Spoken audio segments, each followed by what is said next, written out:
Welcome into the Beat Sessions. I'm your host, Mitchell Weary.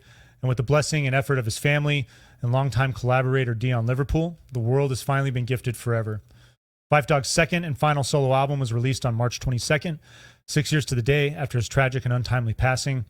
And it's his follow-up to his 2000 debut, Ventilation to LP. And this new album, Forever, is pretty much everything that I wanted it to be and more, which is why I think this album review has been really difficult to do. This record is going to pull your heartstrings and be very emotional for a long time. And I think it's because of everything that Phife Dawg meant. And it was more than the music. That music was his platform, obviously, but he was a teacher through and through. He really reminds me of a guy, Samuel Johnson. There's a quote in a book called The History of Rassless that he wrote. And he says, "Beware the teachers of morality, for they live like angels but speak like men." And Phife Dawg was one of those angels that he just wasn't afraid to admit that he was a man, to talk about his mistakes, his shortcomings, and the lessons that those mistakes should impart. And he talks about it on this record too, how it's really sad the way kids are seeking influence in the wrong places. Talks about how they should be listening to their teachers and their parents. And he says that it's sad that they're not, but if they're not going to, and if they're going to listen to people like me, then I may as well give them something to think about. And it's just that attitude, that approach that I always loved about Phife. He was so real, and he just wanted good for everybody. And the thing about him too was that he was one of those people that he could have just been negative and unhappy and miserable his entire life. Born premature.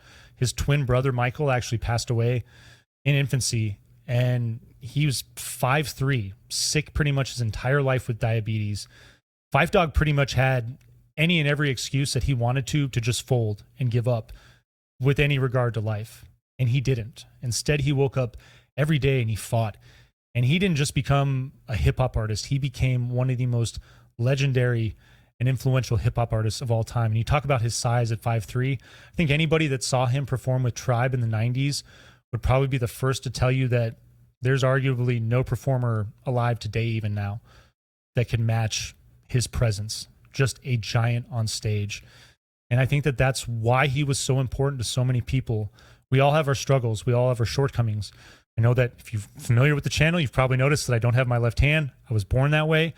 And, guys like Phife Dawg, people like my parents, I appreciate them for the lessons that they've imparted, for teaching me that you can either feel sorry for yourself and make excuses and not enjoy life, or you can acknowledge that everybody being born different, sometimes people are born with a lot less, but it doesn't mean that you have an excuse to do less. And frankly, you should wake up every day and fight for more.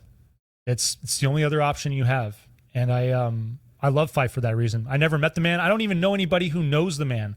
But getting into hip hop, discovering Tribe Called Quest, listening to, just the music and his flow. Obviously I love it, but the more I read about him personally, his struggles and the way that he overcame all of that, the more I grew to admire him. And the more that, even though he is just a musician, he truly is the type of person that I feel should be admired by everyone in the community for the example that he set and for the type of person that he chose to be. And that's why I love him as an artist. I wish I'd had a chance to meet him personally. I'm sure he was an amazing person to talk to. To all the family and friends that allowed this to happen, thank you. Thank you for giving us this one last piece of Phife. I know as a fan, it's a great way to cement that legacy. And after all this time, and after 6 years of him not being on the earth anymore, it's just, even for a moment, nice to have his influence back again. So this thing, it kicks off with a very emotional intro. Cheryl's big son. Cheryl is Phife's mother, a lovely poet, lovely woman. And immediately just pulling at the heartstrings for 45 seconds as this thing opens. Kicks into Only a Coward, though, your second song. I love the solid, funky groove on this track. And I love the message as well. This is exactly the type of song that you could expect from a guy like Phife. And he's just talking about people needing to do their due diligence, to pull up their big boy pants and take on their responsibilities, and to just grow up and be an adult, because there's so much of it that isn't happening. And I think it creates a lot of unnecessary struggle for those people who choose not to do that, and for the people that love them as well. It's really kind of a frustrating situation when you have to bear witness to someone for lack of better words, not having their shit together. Fallback is your third song. I love the way that his rhyme just rides over this bass lick. It really is just a sick song. Love the way that it came together, and probably one of my favorites. Nutshell Part 2 is your fourth track. Busta Rhymes making a guest appearance on this along with Redman. Lots of great guest appearances on this record. One of my favorite things about it. But a guy like Busta, when you think about Low End Theory and that being basically his debut, it only makes sense that he would be a part of this project. And I'm glad that he makes an appearance on that show. And it's a great remix of a single that came out back in 2016. Nutshell. Sorry, your fifth song. Love the laid back mellow beat on this thing. And another track where just you're getting that reflection. You're getting that rich school of thought from Phife. Love him for that reason. Dear Dilla, your sixth track. This is definitely one of the more emotional moments on this record. If you're familiar with Dilla, Jay Dilla, a longtime collaborator with Tribe Called Quest, passed away back in 2006. And so this song, Phife is memorializing Jay Dilla in the verses, and then Q-Tip makes an appearance, and he's memorializing Phife in the chorus. And just one tugging at the heartstrings. This song was really emotional. I really like the dynamic with what they were doing in this song, and certainly a highlight. It begins this stretch of 3 tracks right here that I just absolutely love. Wow Factor, your seventh song. It's got this excellent thick beat. Love the string instrumentation that's in this song, and it lightens things up a little bit. Dear Dilla is a great moment, but it is a little heavy, so I like the flow of the record, just bringing it back to something slightly a little more lighthearted, which leads into residual curiosities. Excuse me. Chilled, laid back Tribe feel. I feel like this track really captures that old school Tribe feel. I like the minimal instrumentation on this track, and it's just a really nice moment to cap off that 3-track stretch. Godsend is your 9th song. And then the back end of this record, we get a little more of an R&B, kind of like this whole thing is pretty mellow, but I like the R&B influence on that particular song, and it appears in a couple other spots on the back end here. Round Irving High School is your 10th track. Cheryl makes another appearance on this. Wonderfully poetic on that track.